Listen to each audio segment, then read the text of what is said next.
Hello, Hey Jesse, how are you? I'm doing well. Nice to see you. Nice to see you I'm assu too. I'm assuming you go by Sabato. I was going to ask how Yes. you like to be. Okay, great. So we have Sabato here, amazing artist. I discovered you through Hen, I think, or hmm Object, but pretty early on when I first started collecting through Test. You were one of the Nice. early ones. As I said, in that Spaces where we initially met, I collected that server room something something piece that, yeah, really uh, interestingly haunting piece to me, and it working in a medium that I'm not super familiar with. So I thought it was a great idea to like dive in a little deeper with you. And you also mentioned a few things that were super interesting to me. And so I'm not exactly sure where to start. I guess we can just start maybe like because you do have a bit of a storied past. You've been working in your field since like 2011, is it? Maybe earlier, hmm probably. So why don't you give us just a little bit background on yourself? It's not you do sound like you have something interesting. You're Brazilian, but you live in Massachusetts. Is that right? That's correct. Yeah. Okay. Yeah. Tell us a little bit about yourself.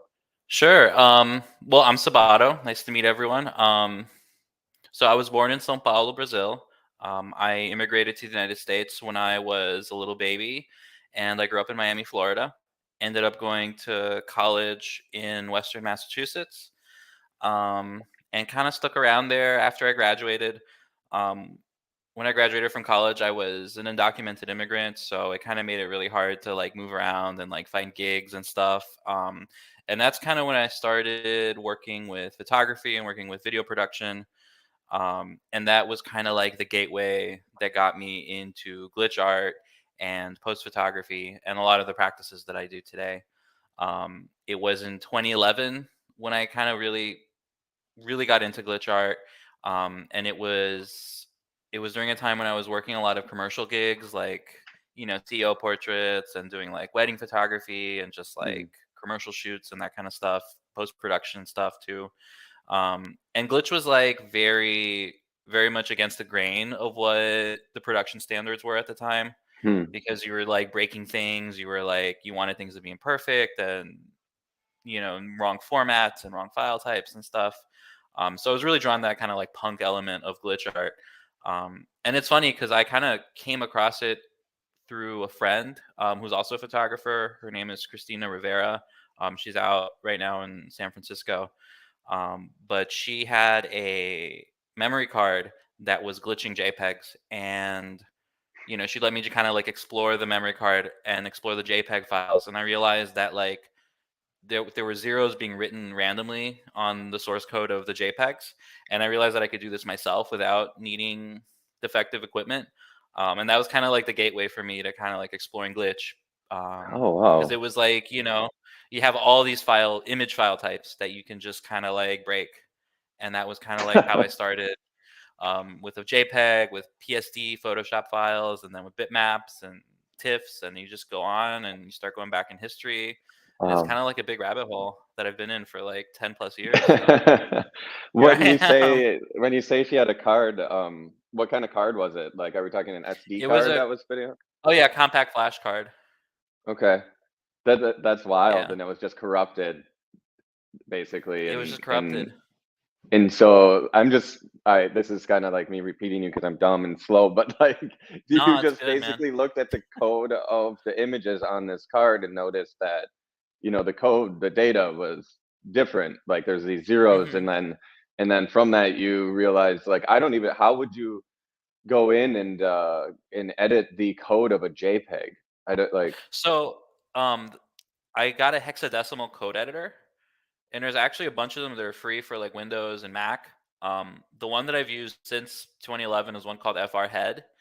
It's the free kind of thing, and you could just open any file and see what the hexadecimal code. And the Okay. hexadecimal code is kind of just like a way to write binary code, because binary code is just zeros and ones. So hexadecimal kind of condenses it into like a different alphabet. Um, but you can write over the code using these programs. You can reverse the code order. You can like find and replace, do all sorts of functions. And some of the paid hexadecimal code editors have fancier kind of like automated things that you could program and stuff. So Okay.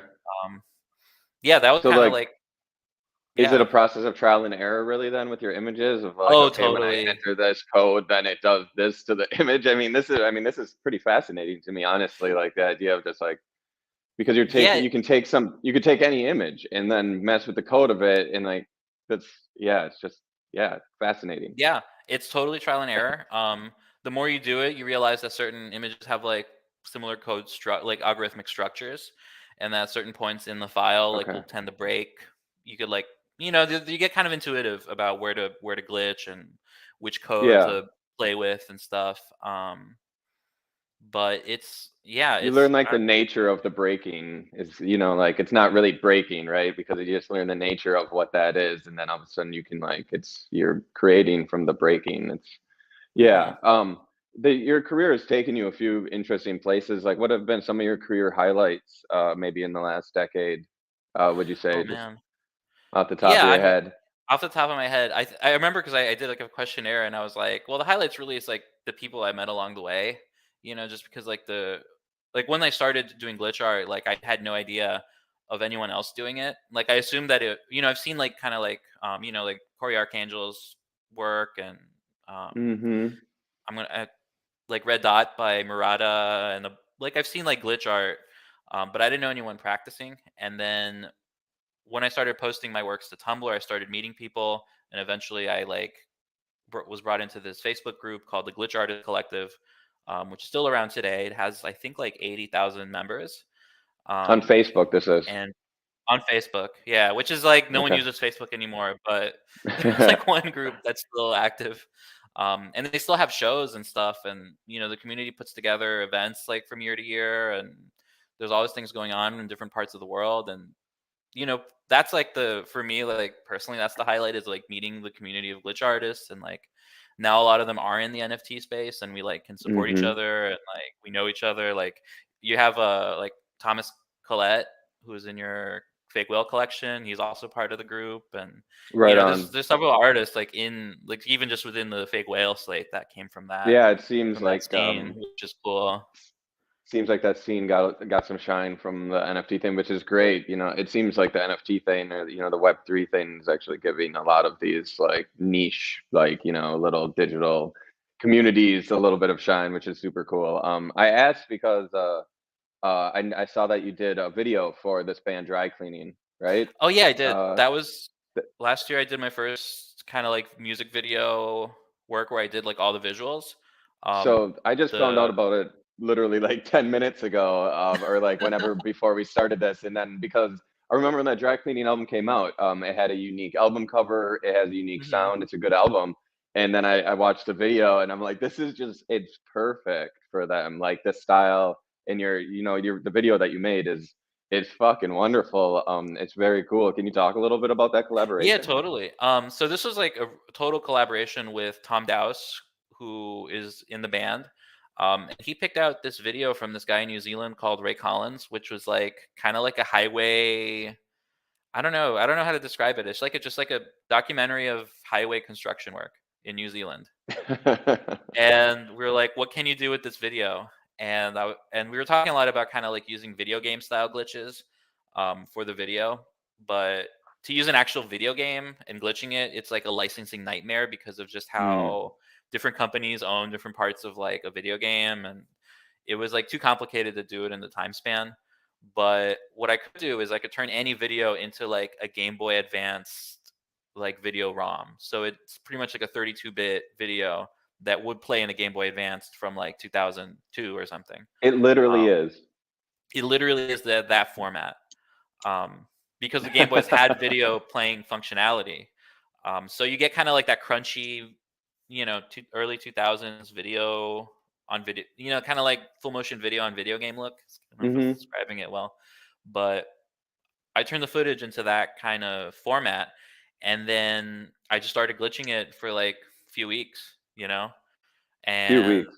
yeah, it was just like a few weeks. It's just like every day, just try a little bit. I used a program called RTC, called Real Time Corruptor, which is like really great for glitching games in like a live setting. So you can kind of just like glitch as you go. And it's totally open source, really fun program to use. It's called Um, Real Time Corruptor. real-time corruptor. It's called RTC.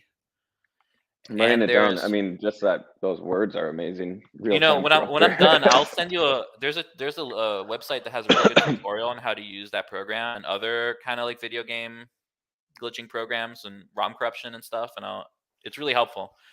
And there's a Discord I community love too that's that. really active. So it's a Was good your scene to check out. is your back like what is your background before the glitching? Like, was it just photography? Were you doing photography, or like what is pre-glitch? You like what was your artistic or your creative output or your like interest? It's it's funny because um well I was really into drawing as a kid. I used to love drawing comic books and like illustration, and that was like everything I loved doing was really drawing and Me illustration. too. And then around high school, I got really into filmmaking. I got into like Kubrick and Scorsese and Fellini and all sorts of like art movies and stuff. And I realized that Kubrick he started off as a photographer. So then I was like, oh, if I want to be a filmmaker, I should like first learn how to photograph, how to like capture an image. Um, so that was kind of like my starting point. But when I went to college, like it's like a classic immigrant story where like your parents don't want you to be an artist. And I Hmm. went to a liberal arts college that was like expensive and bougie, and we weren't bougie, so it was like you're at this place, you have to like do something that'll make money. So I studied political science and biology, but I flunked out halfway through with the biology, and ended up Like having to drop literally that. So just I like graduated got with a such political bad science grades. degree. Yeah, literally. Well, it was yeah. It was a semester where I took like two really hard classes that I shouldn't have, and then like just kind of flunked them. I like spent my time like partying with like girls and Yeah. doing drugs and Yep. I hear you. I I made a mean short film too at the time. I flunked out of a college And I too was like, where I I like this like better. yeah, Yeah. I quit going to classes at one of the schools I went to where I was just like I just am going to party, and I just quit going to classes and didn't even drop out. It was stupid, but word, I totally hear you. Yeah. I mean, I worked my way back up, but it was a struggle, like Yeah, I hear it was you. Yeah, definitely me like a too. wake up call. And it's like, I well, if you're gonna be an graduated. artist, you got to go hard at it. Yeah. Yeah, exactly. Yeah, exactly. Yeah. Good thing that like doing what you love is a lot easier than something like poli sci or whatever. Like Yeah. but And the poli sci comes through because, like a lot of my work is political. I talk about political themes and yeah, news you do. themes. I I want work to, as and I do want I to. do photojournalism gigs. It all ties back. Interesting. Yeah, I want to touch a little bit on the Yeah. political side of it of your concept, I guess. But before that, Mhm. even like really, this is what like this is the heart of the reason I wanted to talk to you. That it all brought together is that when we were briefly chatting in that Twitter Spaces that we did, you brought up the concept of Mhm. post photography, and you brought up again already today, and it's something I've heard about. Obviously, I've heard of this, but I've never dove in and like truly got to understand it. And I would love to hear more and maybe pick your brain about it a little bit. So maybe you can, I think you already gave a little brief overview in the spaces, but can you tell us what Yeah, the idea totally. of post photography is? Okay. So I would say that post photography should be understood as like a historical moment where the meaning of photography and what it means to be photographed and to be a photographer has altered dramatically because of internet culture, because of digital devices, machine learning, um, computer vision, and computer algorithms. Like the fact that most content, um, or the most of the traffic on the internet today is bot traffic, like it isn't even human traffic. And how much work we do, for example, to create content that is amenable to non-human readers, like algorithms.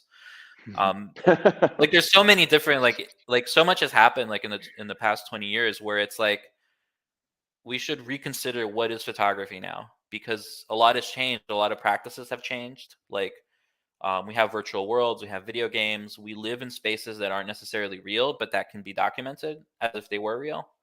um, so I think there's just like a lot of angles. Like it's kind of like since it's like understood as a historical moment, I think there's like still so much we're still kind of like absorbing and learning and describing and trying to analyze. um, but that's kind of like the introduction to it. Does it make sense? Yeah, no, Yeah. it totally doesn't. It's like this is a topic where when I start thinking about it, like I love it so much.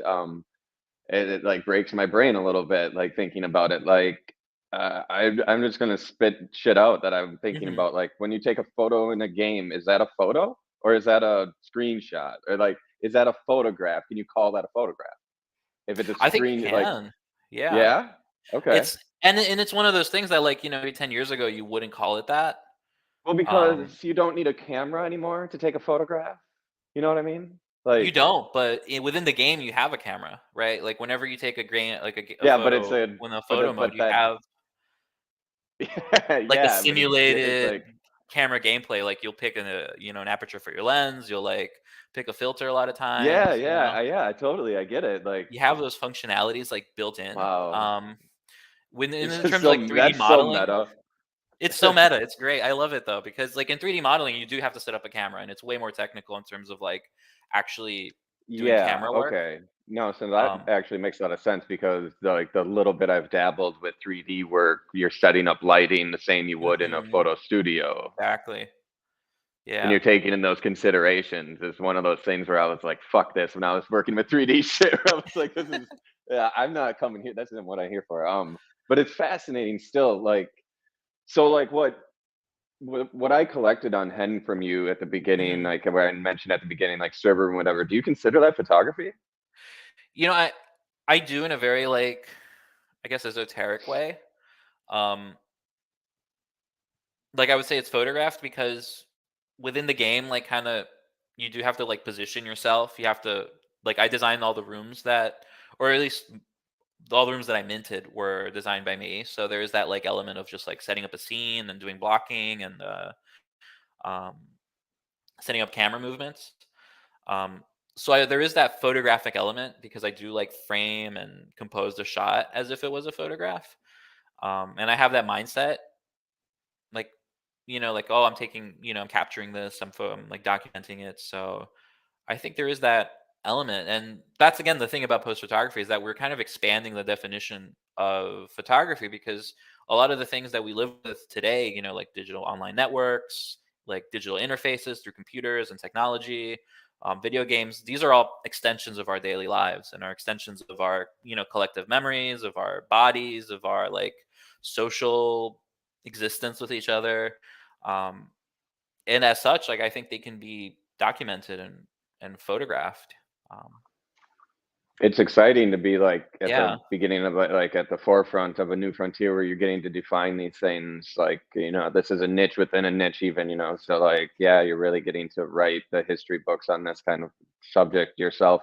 Um, I think you touched on something too in the definition. Maybe I'm wrong though. And Hmm. maybe I'm just like hoping or maybe I'm interjecting this, but the idea of like how much photography even exists now, like the Yeah. amount of photography that exists in the world far exceeds the amount of people or the amount of like even eyes capable of seeing it all almost, Hmm. like I think you even mentioned something as far as like surveillance coming into play where it's like even that where it's like there's so many photos being taken that nobody's even looking at, like there's so many images being generated that nobody even literally nobody sees even, right, because of those Absolutely. kind of like surveillance systems and stuff like that.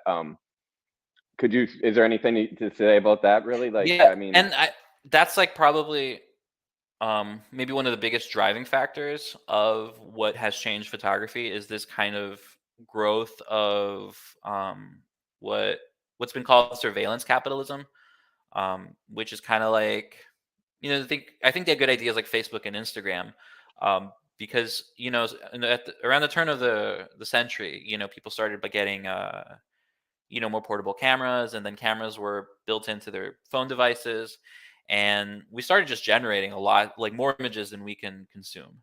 Like, I don't know if you're friends with people who have, like, newborn babies, but the amount of images and photographs that people just have kids, like, take that they don't share with everyone else is, like, mind blowing. Like, it's you know, dude, um, my phone taking just photos of like trash on the street. I'll take like a yeah, hundred photos for like one that I think nobody ever sees. I get it. Yeah, right. I mean, when we have, like, a newborn baby, man, it's like yeah, another I get it. level of just, like, Yeah, capturing everything, and I think that's sure. so common for a Okay. lot of people, and that's just, like, one example. But, like, we're creating all these.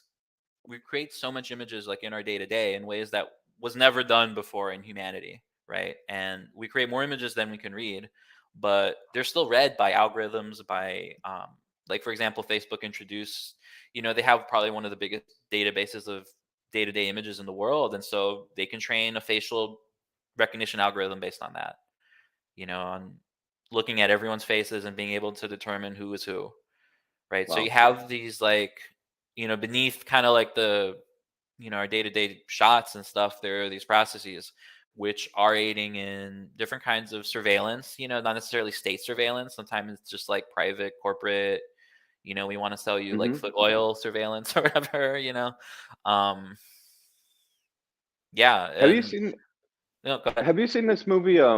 It's a documentary. It's called. It's not directly related to this, but surveillance capitalism brings it up. All light everywhere. I haven't, no. Yeah, definitely check it out. I think you would be right up your alley. They have like a part. It's about how they introduce body cams to the police force of Hmm. Baltimore. And it has some really interesting parts that really struck me about how like the way that the policemen wear the body camera, like from the angle that they're wearing it, and like what it is. It's like introducing this new form of like the person isn't actually the one filming anymore, where it's like they become an Hmm. instrument of the state, and it's not actually the viewpoint Oh. of it's not like the viewpoint of them or of anybody, like, but it doesn't capture them. So it's actually giving you like a very warped, when you think it's this fair perspective, but it's actually because of the way that it's Hmm. like implemented and set up, it's this very warped perspective of the way things happen. I think you'd probably find that Wow, pretty that's interesting. really interesting. I would definitely be into that. Yeah, yeah, it's called All Light Everywhere. It came out just last year. And then also the way that he made the film is Mhm. very meta in and of itself, where it's like just as a film, it's a work of art. You'd Right. probably find it very interesting if you worked in film as well. So, little side note. Everybody though should watch this. Absolutely. All Light Everywhere. It's a very good documentary. Um, so this idea that there's so many photos now, and I mean, I'm just gonna tie it to my practice real quick because, it's Mhm. something that No, I thought totally. some time ago something I thought some time ago was about I'm a collage artist, right? I'm not a Mhm. photographer. I am now, I guess. People consider me a photographer. I do take my own photos a lot of times, etc. But I got to be a photographer through doing collage work because I wanted to collage this stuff, and you collage photographs. And to me, I was like, I saw photos as a medium more than I did an end in some way. You know what I mean? Like, I just was like, there's so much photography. Like, I even had the thought of like, I went to art school and shit like that, and I went to drawing classes and figure rendering and shit Mhm. like that. And I got like sick of rendering. I got really good at it, and I can do it and shit like that. But it takes so fucking much time that I was like, there's so much photo content in the world already for like literally anything you could want an image Yeah. of. It probably exists out there. Why am I spending all this time rendering something when I could just like find it, take that, mold it, and change this and do this, and like much quicker get my idea across? That was kind of a concept that I had in mind, And then when I got into like fashion a little bit more, is when it really struck me of like the amount of fashion photography that exists on the planet is probably, getting to the point of like, Oh nobody's my seeing god, that that. much. Like when you go on a fashion shoot or something, the amount of images that are generated to get like one or two images that end up in a magazine is Mhm. obscene. And I just was like, that is such a waste because there's so much money getting poured into that industry and so much resources, and all these people come together for these fucking shoots. Like these shoots are crazy. And you get like 10 Mhm. images in a magazine and then it's done and nobody gives a shit. When there's like thousands of images just sitting there, like, and I started thinking, I'm like, what the fuck? Like, that's real fucked up. Like, that's a waste. I could use all this. And like, so I started just buying fashion magazines and ripping pages out, especially ads, and like Oh, that's painting fun. on it and using it and shit like that, Mhm. as it's just a medium. And like, my justification was because people would be like, oh, you're just taking other people's shit. But to me, it was like, this is like toss away imagery. Like, and it's so convoluted in capitalism and consumerism too, where it's like Mhm. it doesn't even see the models' names on these pictures. It says like the brand of clothes that you can't even see the model wearing. And this is one out of how many images that the photographer took, etc. um Yeah. and nobody's going to give a shit about this like in a year because it's just used for like a magazine that, Right. so that was my kind of post photography concept a while back of just like, there's so much fucking like, why isn't anybody using this? Like, I don't care, if like where it generated from. It's like, it's out there, like we should be using this, like we're it's just visual pollution in a way. Like, does that tie in, do you think, in any way or any It's sense? I Like, absolutely, and it's funny because I've worked with fashion. It's like I do love shooting fashion. It's like it's so much fun. me too, And me too. I've shot runways for like independent fashion shows in New England, like Hartford Fashion Week, and there was one called Trash and Fashion, which was just with reusable materials. But it's like you generate like 2,000 images in one shoot, right? And for like 5 or 10 good shots that you'll keep and that you'll send. And then you look at like a fashion magazine, and it's like you have like thousands of these images per issue, right? It's really mind blowing just how much is produced, how much of it is similar, and like Yeah, how dude, it is. and Yeah, it's also mind it's blowing like that Vogue doesn't all. pay anyone, man. That's my that's something that gets Okay, me. you're touching on so many things with the fashion industry, dude. Like, I have stacks of fashion Like, magazines that I buy because I like to I spray paint on them. I'm actually working on a project, not to mhm. give anything away, but I've been posting some already on Twitter where it's I like, saw one with the where I, Givenchy, like, yeah, acrylic on yeah, advertisements. I'm looks calling a lot of great. them or whatever. But I have stacks of magazines, and it's so funny, Mhm, like how the fashion industry considers themselves so avant-garde. But like, as I look through all these magazines and see all these ads, like, through the seasons, they're all the fucking yeah, same. It's the same fucking poses. Like, these models are basically interchangeable. Nobody's doing anything that wild. It made me laugh that you said that it's all the same, because it is. It's like all the it same. And is. then the other thing you touched on, or go ahead. I would like to No, no, hear go what ahead. you're I was just saying. gonna say that, like, being in this NFT space, we're gonna see like fashion companies start either hiring the artists here or copying them, right? Oh Like yeah, Gucci copied Kate the Cursed recently, and she's yeah, like, "Wait, that looks a lot like my work," and we're like, yeah. We're gonna see that they're for at sure. I it. I know a few folks who are like, in touch with fashion industry people and stuff who are saying that there's going to be a need for, NFT fluent artists or Web3 fluent artists working with brands of that level are going to be necessary or Mhm. needed. I hope it's not the copying thing. I hope they just hire us, or I like hope they come to hire us. us. Yeah, Yeah. And I'm that's looking always forward the to it wish. though, because I think there's a cool intersection there. Not to overuse the word intersection, but like there's a cool intersection with like Web3 and fashion for sure that I think we're gonna see cool things happen.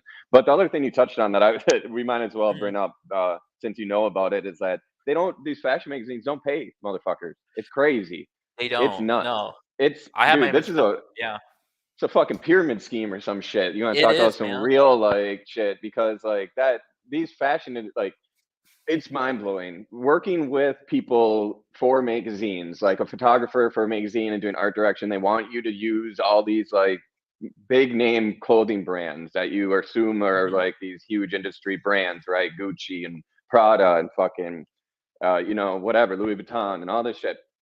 And those brands are huge. They don't, but yet for some reason it's still like, okay, use this shit. And like the photographer wants to use the shit, but they're not getting paid. And then yeah, so you get all these people together, the model, the fucking hair people, all these people do this big production. Nobody gets paid. You get published in a magazine, and then in the magazine, the names of like the photographer and stuff are like there at the Mhm. beginning, but then on every page though is the name of the brand.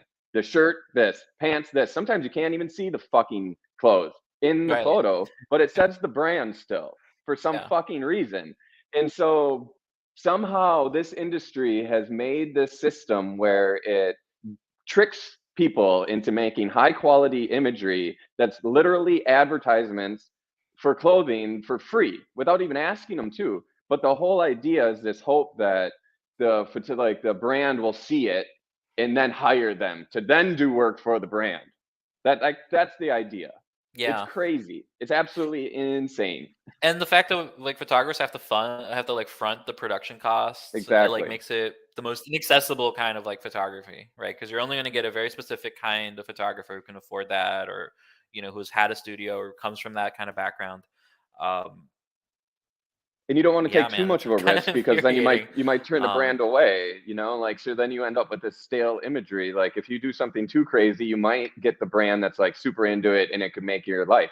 But if you go over the top all the time, like it Mhm. could be like, oh, that person's too avant-garde and you never get to work. So it produces this level of mediocrity. I feel like when I look through fashion Yeah. magazines, the majority of them, this level of mediocrity that's just held. It's true. I think it's true with all commercial work though. Like, That's true. there's that like baseline where everyone kind of wants, it's like, oh, if it's too avant-garde, if it's too like esoteric, people aren't going to buy the product. I don't know. That's true. I'm one of those people. I'm really like agnostic about advertising and how it works. Like, I think it kind of works sometimes, but not as much as people think. Um, and I think the fact that like as a culture we produce so much advertising on everything, and it's kind of like it's like a weird thing growing up like in the 90s and 2000s where you just kind of watch like different kind of cultural media things kind of get taken over by advertisers and then by like a conglomerate, and then like what's the word, they just become like generic outlets for the same kind of production. um like Bravo, I don't know how old you are, but do you remember when Bravo used to have art films and shit, and now it's just like reality TV? Like that for me was I didn't. like, you like I know really what learn you're what talking about. capitalism's I think about, right? I didn't grow up with TV. I lived out in the fucking country, and I Oh, didn't that's really so, have, you're lucky, especially not man. cable and shit. Dude, that's a blessing in disguise. It is, um but it was also one of those things where I was so like media hungry as a kid because I didn't have it, that like mhm. I couldn't wait to like move out of the house and get somewhere that had cable. Like MTV was like, whoa to me, like I was blown away. But I know what you're talking about, and I like what you're bringing up. That's like this slow change of everything to having advertising on it. It's to me Mhm. not lost. I wonder all the time, like, do people notice this? Like, I see it when I watch basketball because there's not much other TV that I'll tolerate anymore with advertising. Like, Oh, I'll pay for nice. all the non-advertising. But when I watch Yeah. So, basketball, wait, I'm I'm just curious, like, who what do the you cheer fuck? for? Oh, I mean, I'm pretty Do you have like a agnostic, to use your fan? word, when it Okay. comes to like basketball, but I play basketball. I love to play Oh, basketball, nice.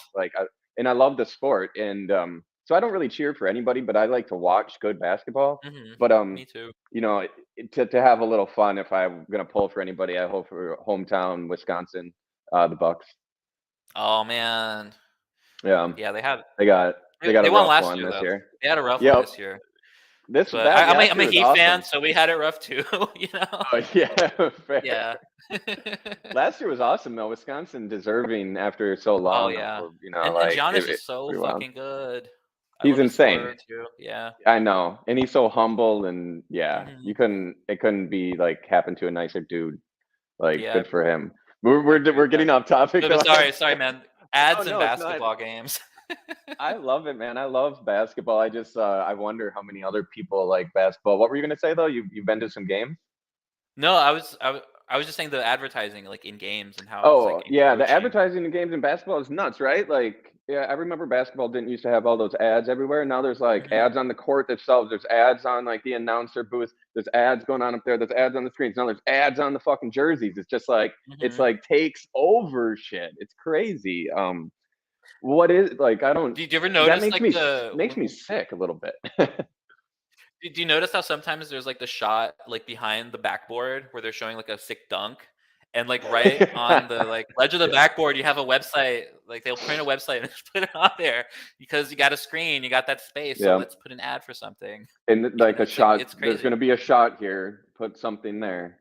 It's Mhm. like I said, it makes me sick a little bit sometimes, like, and I don't wanna over exaggerate or be hyperbolic. It doesn't really make me sick, but it makes me like it turns me off a lot. Oh, It makes me absolutely. like not want to interact with the other with things when I see that. Like, I watch less basketball because of it. Like, I watch less basketball Right. now, especially because of that kind of thing, because sometimes it's like I'm not interested in fucking seeing the ad for a literal fucking dating app on the jersey of a team. Like, I just don't feel like, you know, participating in whatever this is. I don't know.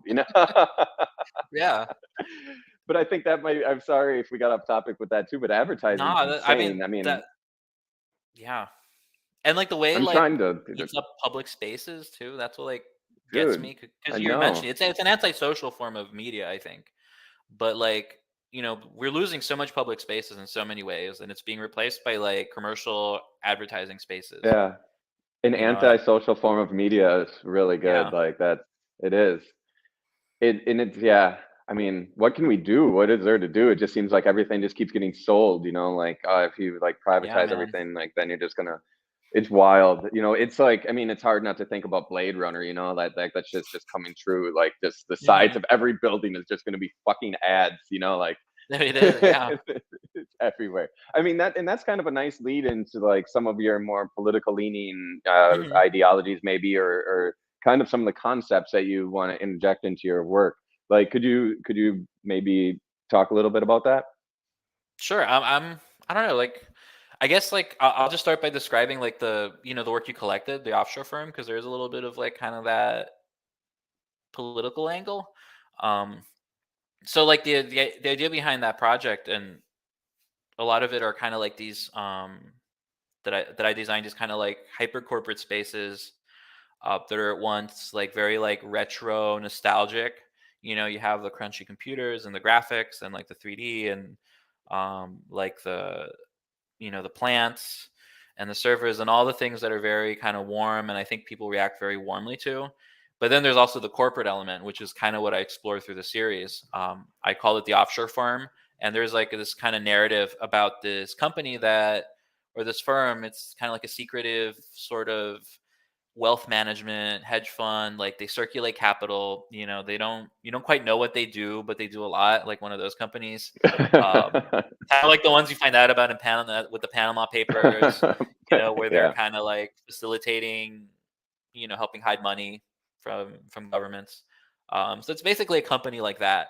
And for a company like that to kind of operate and be successful, like they kind of have to have their hands in every pot. So they invest in all sorts of businesses, all sorts of institutions. Like they have, schools, they have art museums, they have retail businesses, they have offices in outer space, underwater, science facilities, research facilities, defense contractors. They got their hand in everything, much like modern financial capital does. Um, and so I kind of just wanted to like explore this world and kind of, I don't know, what's interesting about the game that it's based on. It's called what's it called? The Life Stage Virtual House, and it's an obscure video game from 1993 that was created for the 3DO console when it was released in Japan. I don't think it was actually ever released in the United States. Um, but it's like this obscure kind of like interior design simulator. Um, but what I found really interesting is that you don't really place people in the spaces. So a lot of the spaces are really absent of people. But for some reason, you can place domestic workers or service workers or some kind of working person in the space. Um, and you can place this little blonde girl too. I haven't used the little blonde girl yet. I have an idea of how to use her, but she hasn't shown up yet. But I have used like the worker figures, and I think that's really interesting is just how the worker is seen as an object within the game. Like a chair or Hmm. a computer. Hmm. But part of what I wanted to do was kind of like start bringing these workers in the game and kind of building a little narrative around them where eventually they unionize because they aren't getting paid enough. Um, so that's kind of what I'm building towards, and I do hope to kind of like I do kind of like build on this series as time goes on. It's kind of a pain in the butt to make those rooms just because it's a really old game and the controls are clunky. Um, What, but like, are you doing that on a computer? Like, what are the yeah, I'm doing it controls? on Like, my laptop. Yeah. okay. Um, yeah, it was just easier to map it to my keyboard than it was to a just regular controller. Uh-huh. But So like the UI is still like super like clunky and like it's hard to work really with. clunky. Yeah, because it's like it's basically it is a 2D game. Even though the spaces are 3D, like you move everything kind of into two dimensions. So it's like, Oh, the way you like move things, you got to go, you move it to the left and go to another menu, then go back, move it up. yeah. It's that kind of thing. Interesting. Yeah, Um interesting. But that kind of makes it like, I mean, as like a admirer of the work or whatever, it adds an element to it of, like a little bit, yeah, you have to work for it, you that's definitely got good to and work hard. to put all those plants in there, man. Got to be Yeah. like high as fuck too to like just be able to like sit there for 3 hours, 4 hours and like build an That's what's office. up. That's what's up, dude. Like Yeah, that's so funny. Like, I mean, as a stoner myself, like when I looked yeah. at that server room piece, like that, the first thing for some reason to me it was kind of just like had a stoner element of just like this banal, like I feel this, like this And banal, you like kind of wish there were weed plants too, right? And you're like, yeah. I this think could be that a was weed kind farm. of part of it too, where I kind of had like the grow room aesthetic to Yeah. it. Maybe you should make a grow room. You know, I Um, the, now that you mention it, yeah, yeah. There's gonna be a the grow grow room. room. That's Actually, awesome. I'll gift you one, DM man. me. So Yeah, yeah, I was gonna say DM me because yeah. I want to. What, like, how did you come across this game, or like, how did you figure out, like, I'm just wondering how you like decided, like, okay, this game, I'm gonna make art with this, like, like, what was Yes. the? So that fall or like last fall, I got in this kind of like independent research project on my Tumblr where I was kind of looking at like the history of glitches through video games. Um, and it's interesting that one of the first glitches ever made was on a video game, was on a Bally Astrocade in 1979.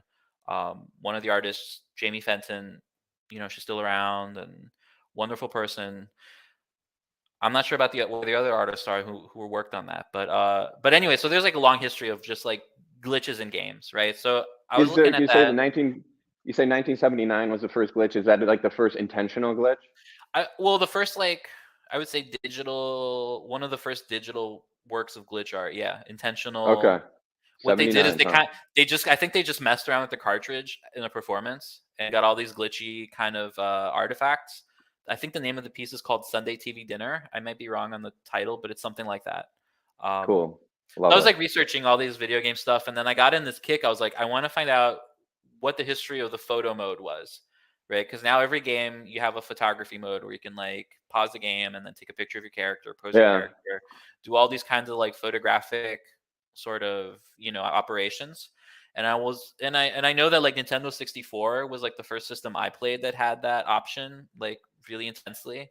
Like Pilot Wings has a photography camera and a photography gameplay that I've made work with, and which is totally fun because you're just like flying around taking aerial shots, on a hang glider, crashing. Yeah. Um, but I figured it probably started before that, so I was just starting like the research, and it's interesting because like in the 80s, like there was this big movement to kind of mix video games with cinema.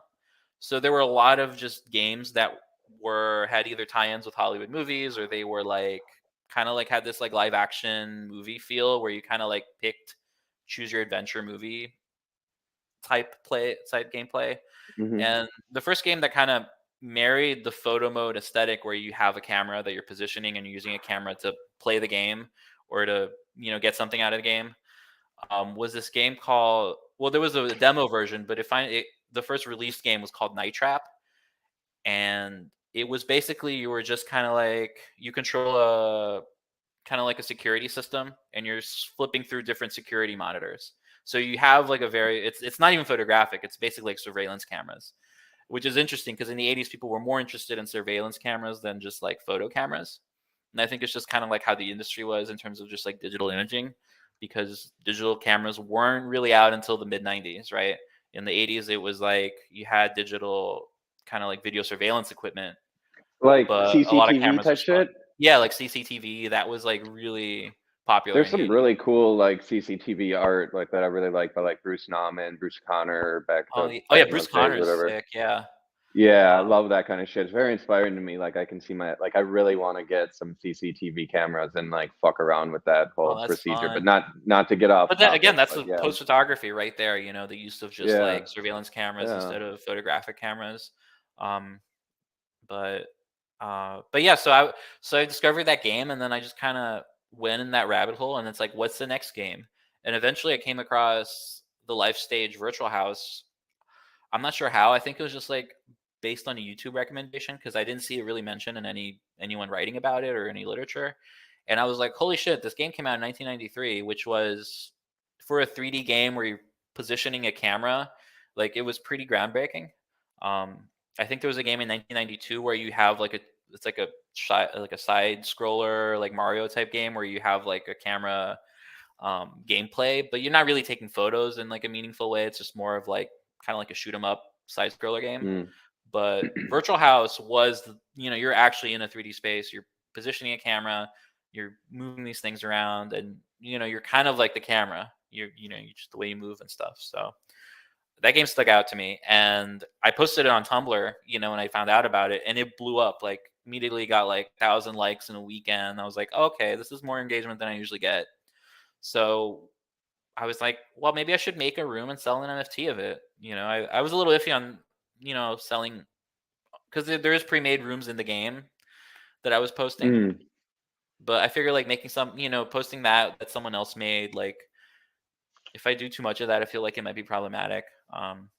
And I can build my own rooms with the game, so why not have fun with that? So that's kind of Yeah. how So what was I the started. yeah, what the conversion with the NFT? You said like you posted on Tumblr and it did well, and then you were like, maybe I should mint it, which makes me think that you were posting on Tumblr when like you already knew about NFTs, like at that Oh point, yeah, or yeah. what's your intro to NFTs? Okay, so yeah, it's funny. I was into. I heard of NFTs like in 2020 through like kind of like the glitch art Hmm. collective. Like people were like, oh, we're kind of exploring this, and um like kind of like right at the end of 2020, beginning 2021, I sent an application to Maker's Place, but they like rejected me and I never got in. So I Of was like, course. fuck these people. And then like around, I kind of forgot about it. And then March, Foundation was kind of blowing up for the first time. And I like, 2021 is that or 2020? oh, 2021. Yeah. March Yeah. Okay. 2021. Yeah. Foundation was like blowing up. And then I was like, all right, I'll try again.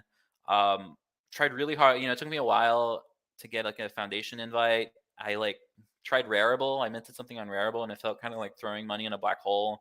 Um, Hmm. then when I got a Foundation invite, I minted some stuff and it kind of felt the same way. It was just because the gas fees are expensive. So it's kind of like, it costs $1 to list something on Etsy. Like, why is it $50 to do it on Foundation? Like, why?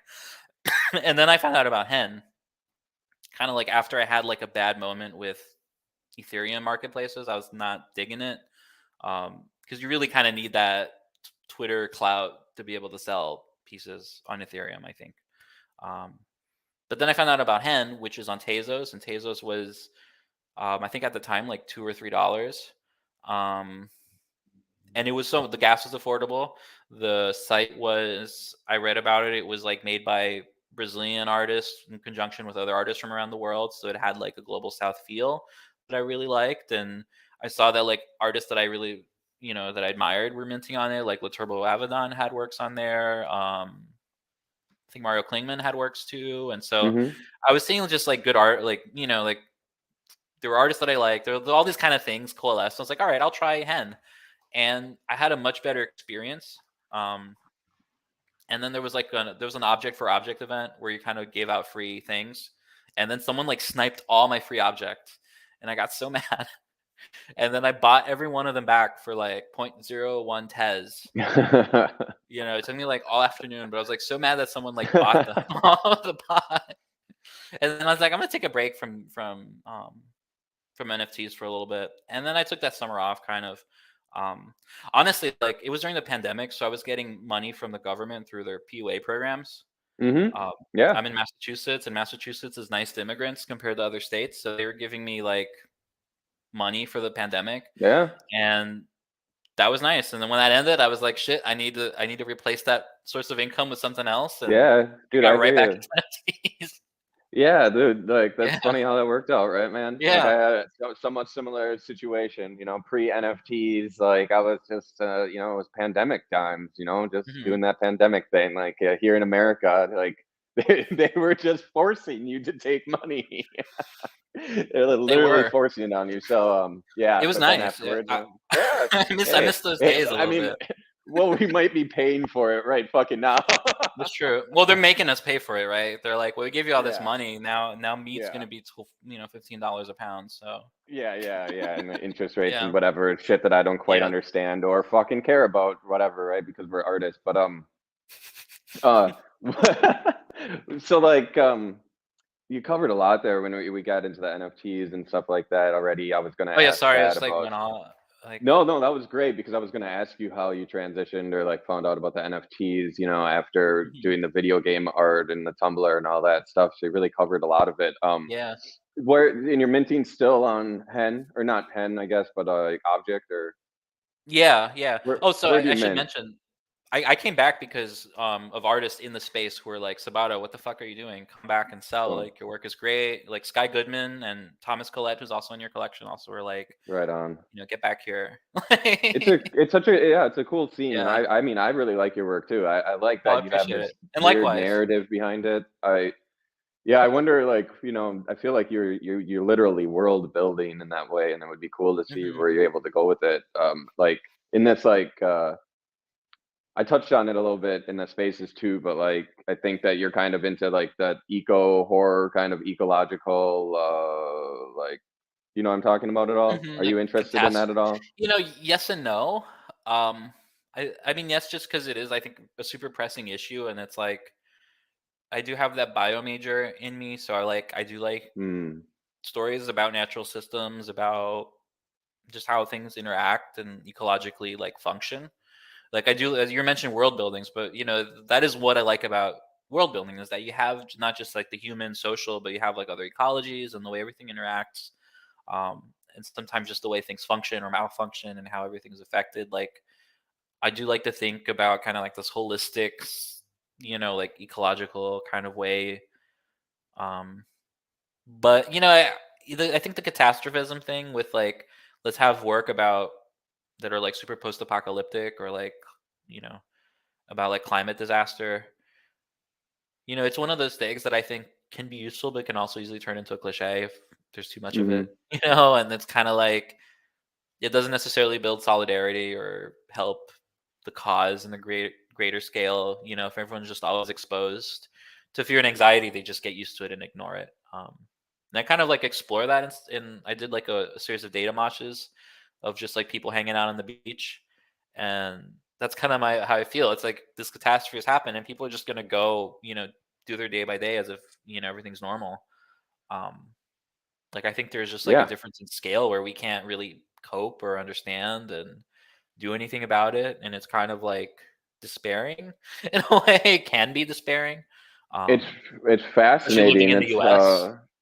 Where Well, we yeah, yeah. especially like living in the US, like it's fascinating to me because it's exactly what you're talking about, where it's like, okay, like we're all like, whoa, like the world's fucking ending, let's go to the beach, like let's go to the Yeah. mall, like nobody, well, because we don't see it, like it's not, we don't have any, it's not around us, it's not direct, Right. so it's like we hear about it and then we like emotionally freak out and we post some bullshit that we don't, saying stuff we don't know about, and then we go about our daily lives that have nothing to do with any of it. Right. It's yeah, it's quite fascinating. It's like we're so removed from the horror of it. Here in LA though, like that's beginning to change. Like when I go into LA in certain parts, and then you go through Mhm.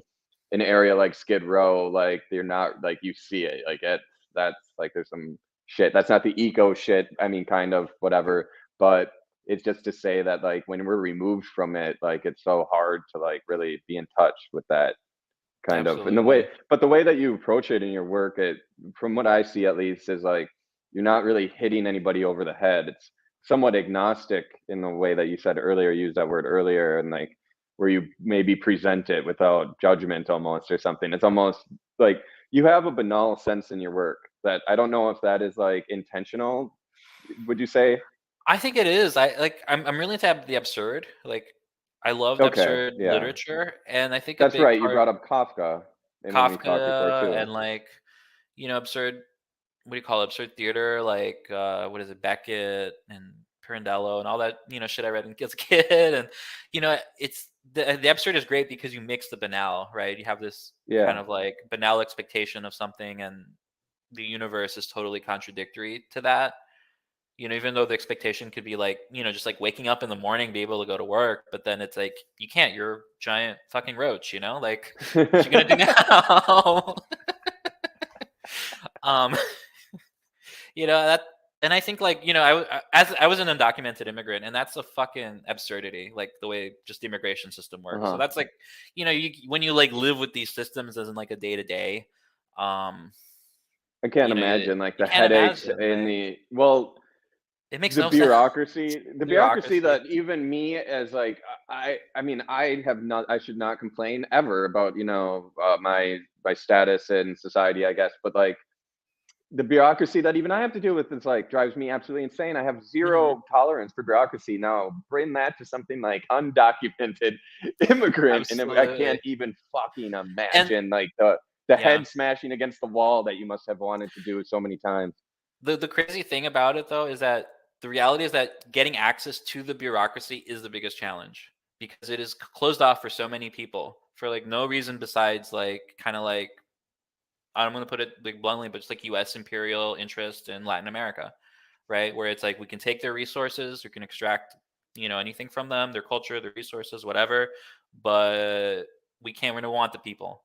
The people have to stay there. That kind of attitude has been like U.S. foreign policy for like hundreds of years, and Hmm. um, Yeah, yeah, when and you're I when you're feel kind of like like part of it, it's crazy. Just like you get yeah, caught I up can't in this, imagine. like, Like I said, I can't imagine, but it does seem like you bring some of that perspective, that unique perspective that you have of that system to your work. Like you can hmm uniquely speak to that system, these systems. Like I said, you uniquely speak to it, having lived through it, to your work, and it definitely. I remember during this talk that Sky Golpe, hmm uh, interjected a little bit about your work, saying like he loves it obviously, but like something that he could tell about it was that it was steeped in conceptuality, or that there was a conceptual background here, uh more so than other work maybe of the same nature. And like that's what I'm meaning to say here, I think, is that like you probably bringing that unique perspective that you have of your life to this particular brand of work, the political ness of it, but also that absurdity and just like the means that you've chosen to produce your work. It's all blended into this very unique something. So like, yeah, man, it's very cool. Thank It's you so cool to hear the much. full story about like what fuels it all and everything. Like, I would love to hear maybe a little bit more about some of your inspirations. Like we touched on dry cleaning as a band. Is that the kind of music you're into? And if not, like what kind of music are you into, or some bands? And Yeah, also, I'm totally. like, I know that you like Kafka, so like absurdist. Are you into like existentialism and existentialist literature and all that Oh kind of stuff yeah. too? Or yeah, When I was in high school, I went through like I don't know if I figured like it's like one of those high school like 18-year-old existential phases, and I was lucky to have a really good English teacher. fuck, man, that lasted until You like know, 25 for me. Like, yeah, it was I from mean, eight. Me in college, like I love fucking yeah, love Sartre. yeah, Um, and that kind of it's funny too because existentialism is kind of a gateway to like leftism in many ways, just because Sartre ended up being militant communist, and a lot of these guys were left wing. So that's kind of like what kind of brought me into like more just yeah, but I political think thinking. I mean, so I'm Um, not super political, but I think it's dangerous to say that they, lead to leftism, because I think what that's true. I leftism should now say is it that way. completely, well, the leftism that they were is completely fucking different than whatever the That's a fuck great this is point. now. Yeah, And so, yeah. like, I think you and I probably can identify maybe with whatever leftist used to be called with them, but now it's this whole different brand of something else. So, anyways, I didn't mean to No, interrupt, but it is a lot different than it is now. And I should qualify because it's not necessarily like it can apply to anyone. Like I know yeah, people like and I just don't leftism think kind of like it's like just like I delete don't that think scene. Don't talk about leftism. I don't think Sart would be like be out complaining about some of the things that the leftists are now today. So Yeah, yeah. I mean, it's especially in the West too. I think there's like a lot of missed opportunities because we're all like so entranced in media and just like producing media and having a mediated culture that it's like like your beliefs become just another thing you sell, just like anything else. yeah, Um, like a layer I of your think that personality. layer of your personality, like same with like kind of identities. I think there's like we think of identities in a very like consumerist, commodified way, Yeah, it's you true. know. Um, Yeah, you and are what you buy.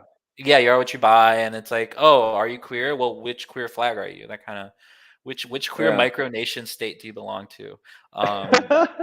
There's so much of this like Which emojis do hyper you category. use? Yeah, it's like, are you a leftist or are you a Marxist Leninist? Are you, and then it's like we'll have to fight with each other on Yeah. Instagram. It's like Um, music, right? It's like what kind of metal do you like? Is it death metal? Is it tech death metal? Is it right. progressive tech death metal? Is it doom metal? Is it stoner doom metal? You know, like, Yeah, um, man, yeah. I feel like it's not a good trend. Like, it no, doesn't it's build not. solidarity. Like, the only thing that'll get us out is solidarity, and even with people you don't like, which Yeah. is hard, but it's a reality. Like, Yeah. Well, I mean, anyways, like on a lighter note, what's music do you like? oh shit, yeah, let's talk about music, man. That's more fun. Oh man, I like everything. Like, I like to have eclectic tastes, and like lately, I love the new Bad Bunny album just because it's got a Oh, mix of cool. every like Latin American style. Like, Bad Bunny is kind of super commercial, and like he's good. I think he's all right. I like Bad Bunny. Let's see what else I've been really into. There's more to it for him, right? Or for I them, think so. whatever you're Yeah, really. Yeah. yeah. It seems like it. Um, he's like he tries to be against toxic masculinity, and like I'm starting to see like he's very like critical of how Puerto Rico is being treated and stuff. So I'm glad that those aspects are He's in his music. yeah, it Yeah. seems that well, he's just not hyper capitalized in the same way, or like hyper pop capitalized in the same way like an American pop artist a lot of times is, where it's I completely think he's getting vapid. there though. He's a wrestler now too, which is like Oh, surprised me. okay. So He's he is so getting there. He's it's, getting he's he's getting getting there. tainted. He's getting tainted. I think he's gonna be in a Marvel movie or some shit. So it's like, Okay, that well, so yeah, that here whatever. it happens. Well, that's what happens. America got their hands on him, and they're just like, Got their hands on it. Yep. They're like, yeah, but I'm here. I'm just gonna pull up my like Apple because that's easier to yeah, talk do it. about Yeah, yeah, what totally. I've been I mean, listening it to. was super interesting for me to find out that you did that dry cleaning video, because that's not like a I love super. their I mean, music though. yeah, Pitchfork gave them a really great review, so that gave them some shine. I know, but where are they from? Even they're from like England or They're something. from London. Yeah. London. Okay. Um, and like the Velvet Underground were such a big band for me growing up, and I think they have that Yeah. Velvet Yeah. Underground sort of and a little bit of that like noise fuzz vibe. Oh, absolutely. Um, Yeah, yeah. When that album came out last year, I remember playing it and listening to it quite a bit for a while. There's some pretty unique yeah, stuff on it. I think the lyrics are really what like Yeah, lyrics are like really good. Florence, and it's interesting because they write a lot of their lyrics are kind of like found poetry. Like they will find like comments on the internet and stuff, and just kind of Oh, write. cool. So there's that Yeah, collage aspect to their songwriting, that's which I think great. is like so That fucking makes me like it cool. more. So, how do you know so much about them? Did you get to know them through working Oh with them, yeah, or? it's just chatting with them and like yeah, pretty much That's collaborating. cool. Like it was good. I How still did need to that go to work? one of those shows. Did they just see your work and like hit you up? They did. They found me on Giphy. I have a lot of like animated GIFs on there, and they gave me a blue check for some reason. So they Okay. found me on there, and they were like, we love your video game glitches." But Verified I on said before, the Giphy. licensing was, yeah, dude. Giphy was great until I got kind of bummed that Facebook bought it. Oh, did they? Yeah, I didn't know. I still love them. I still love them. They're. I think for a platform, I think they've been one of the most supportive for like new media artists compared to like That's cool. Facebook, Instagram. Yeah. Um, Facebook and Instagram are supportive to any artist. yeah, no, they're not. Like I like doing like AR filters, and you have to kind of be Mm, married to a platform to do those. So I was doing them on Instagram, but it's like after a while, I got so tired of just like you spend the week working on developing an augmented reality thing, and then it's like they won't share it. Like you get like no views. It's really impossible to damn. link it. Like there's so many things about just like the platform about how it's like Yeah, I've had this. extractive of work without the payback for I've people. uh I've had this conversation with multiple people now, and even on a panel during the Venice Biennale, when I was over in Venice earlier this year, that Hmm. the reward structure of those social media platforms was completely fucked. Like where you invest everything into something and then you post it and you get very little back, very little to nothing back. With the best case scenario of like somebody can hire you to do more work. Like there's no reward structure set up on those at all as Right. platforms. Like Instagram is not a rewarding or structure for an artist at all. So, Not at but that's all. cool that they were able to find you through Giphy. What are Yeah. some of the other? Did you pull up your Apple Music or Yeah, your I Spotify? got What are you here. listening to? So what I'm listening to, I love. There's this Brazilian trap artist called Young Buddha, Oh, I'm writing that shit Buda. down. That sounds awesome. He's fantastic. The album is called True Religion. It's All on right, it's on all the platforms. That's been on my playlist for like the past few years. sick. Let's see what else I got. I got a lot of Brazilian music just because, but also got some That's cool that you still have a lot of Brazilian music. Caliuchis. I love Caliuchis's last album, Sin Miedo. I'm not familiar with that actually. She's great. So you're a big music fan? Would you say music is do you listen to music when you work? Oh yeah, totally. Yeah. I'm going to see Kraftwerk on Wednesday too. I'm so happy about that. I don't know if Okay. if Yeah, you like totally. them. Fuck yeah, dude. Yeah, Yeah. totally. So it's yeah, it sounds like you're really into music. Would you like to make a playlist for Fake Whale? Would you do that? Yeah, fuck yeah. That'd be fun. Yeah, we have a Spotify that we Okay.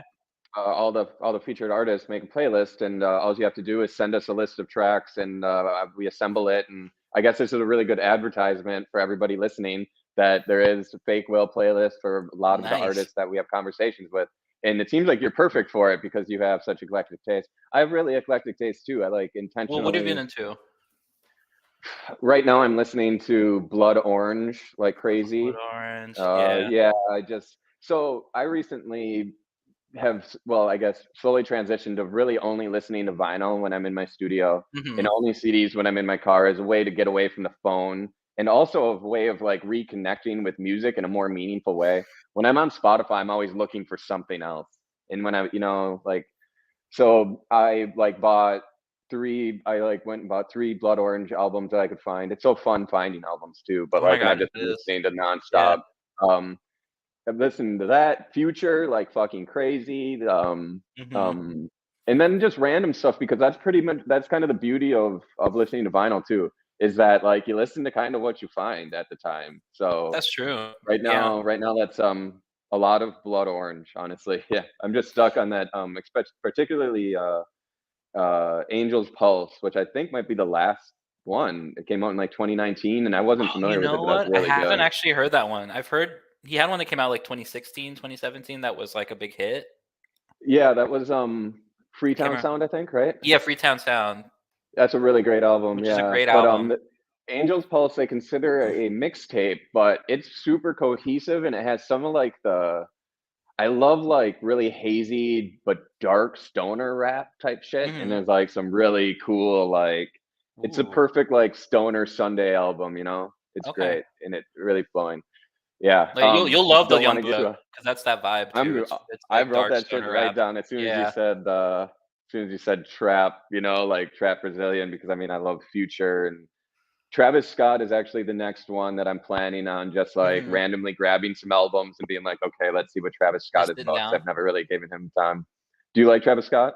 I'm the same way. I haven't really given him time. I think No. like him being married to a Kardashian kind of like put me off a little bit. Same exact thing, dude. I was like, I too was looking poppy. at some of his I was looking at some of his vinyl just the other day, and then I was like, even on my phone, like, what do they say like his best album is? And then in the end, I couldn't bring myself to buy any because I was like, the Kardashian connection, and then he did like a McDonald's Happy Meal, and Oh, then he has like Astro World, and then there was like that festival where the people got hurt, and like there was, and he and it's and he like, didn't man, come out good in that.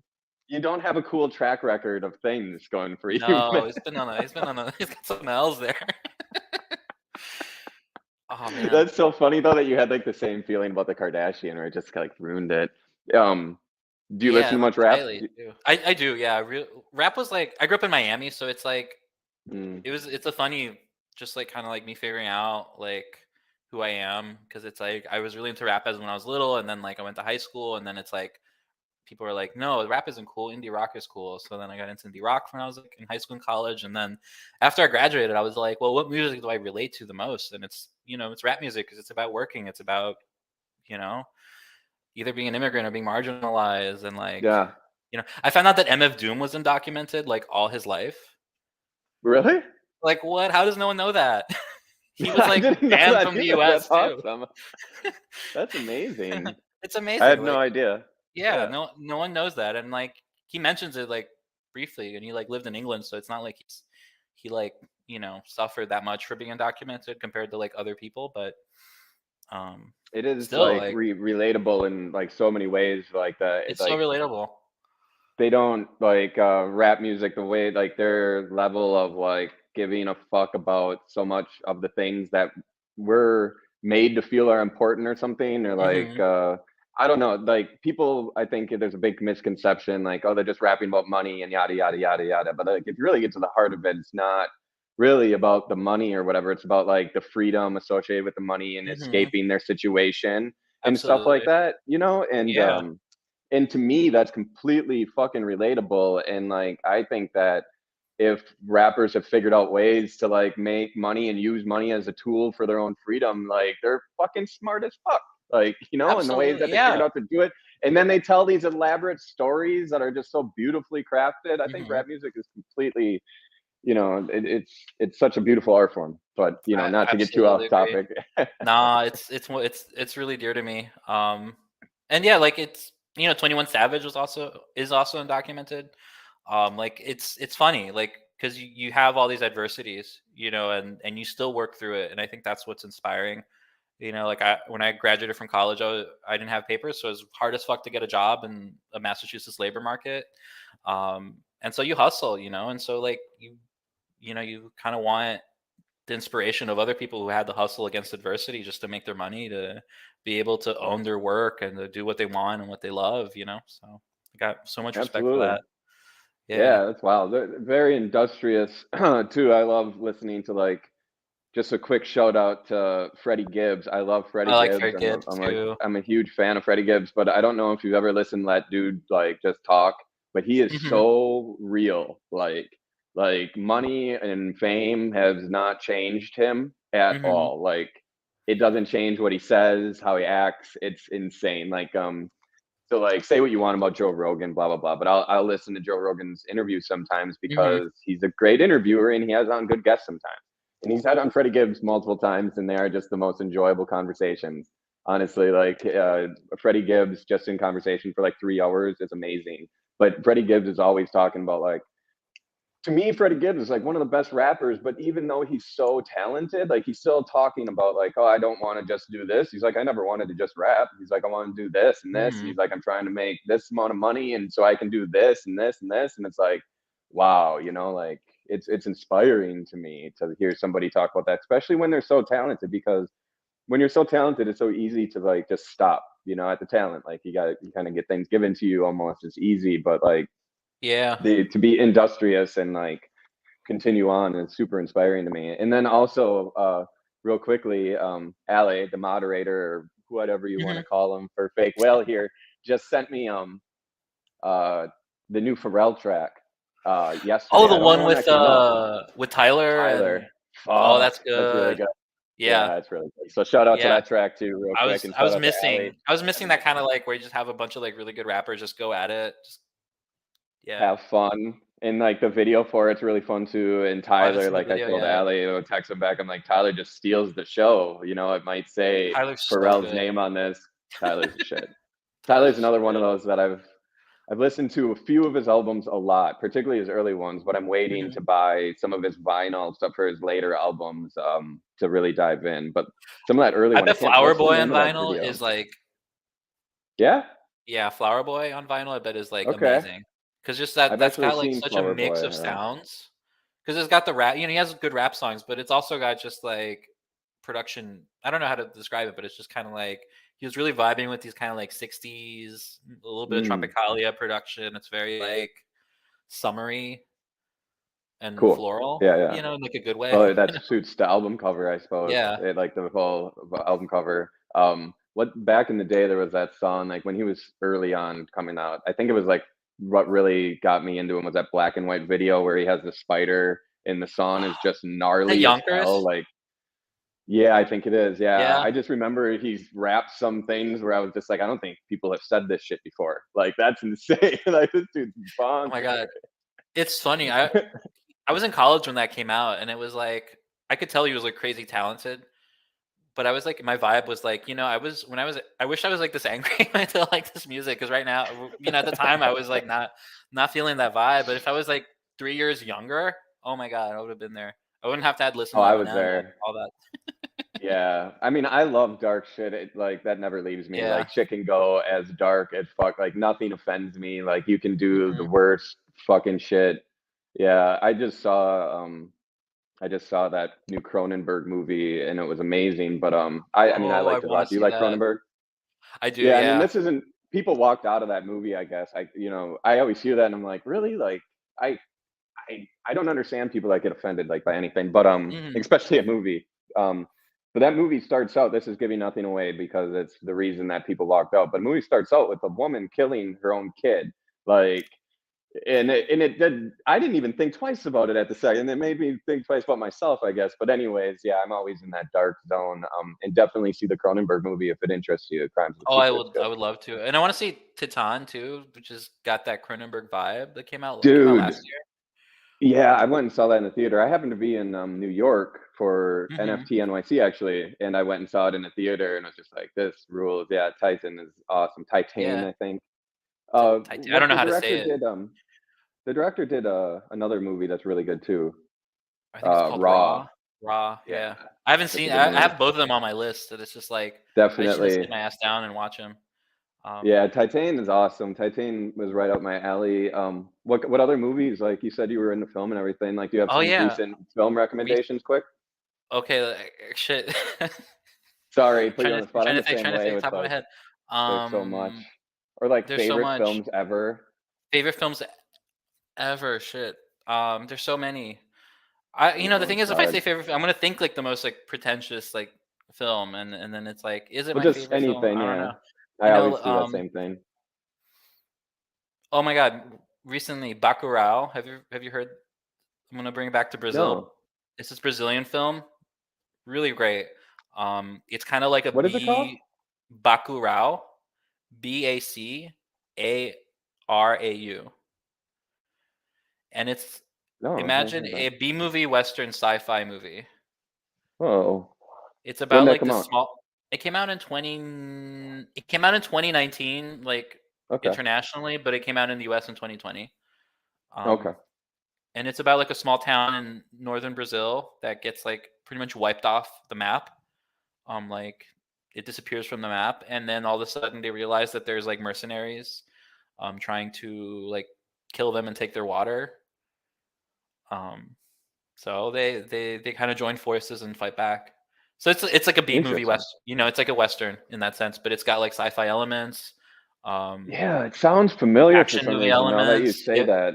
It Yeah. won an All right. award in Cannes, which was a big deal for Brazilian cinema. Um, Okay, cool. I'm definitely gonna watch this. This sounds wonderful, yeah, actually. I think you'll dig because it's kind of dark too. It's edgy, It's like Um, a little in your face. I like that posture sometimes of film. Like I want something that there's kind of like shows up. there's this film that I wanted to see and I haven't seen it yet. It's in Spanish. That's why I'm trying to think of it because you might have seen it. Fuck. God damn it. I remember thinking the name was weird because it's also like the name of a famous band. New Order? Is that the name of it? New Order? New Order. Do you know what I'm talking about? I mean, I know the band New Order. Well, the New I'm not Order's a sure. band. Yeah, but that's what I'm thinking of. It's like I remember seeing the name of the movie and be like, do they know that's already a band? But yeah, that's the name of the movie. Okay. Came out in 2021. It's in Spanish. It won Grand Jury Prize. Best blah blah blah blah blah. Okay, anyway, so you have not seen this movie, New I have Order. not It's seen that like one.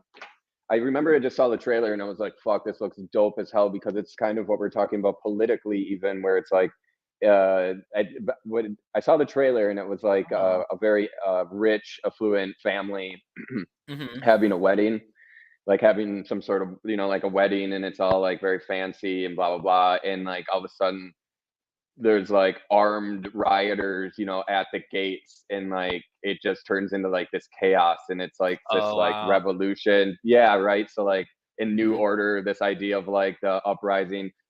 I don't know if this is what actually the full movie's about, but you're getting the sense that it's like this class warfare type movie, and that really interested me. And it looked brutal, looked extreme, which also interests me. So, Nice. yeah. I Anyways, just want to check put that that out out. there. Yeah.